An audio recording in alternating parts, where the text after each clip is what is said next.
bringing you info at the speed of now. What's today's instant insight?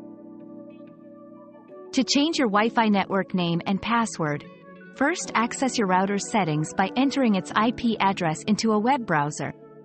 This address is often 192.168.1.1 or 192.168.0.1. Once there, log in with your current credentials. Default ones are often admin for both username and password.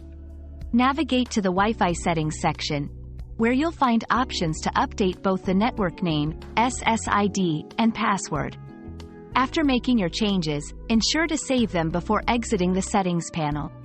For a seamless experience, reconnect all your devices using the new credentials. We've quenched today's curiosity, but there's always more to learn. Keep the curiosity alive by subscribing and joining us for our next adventure.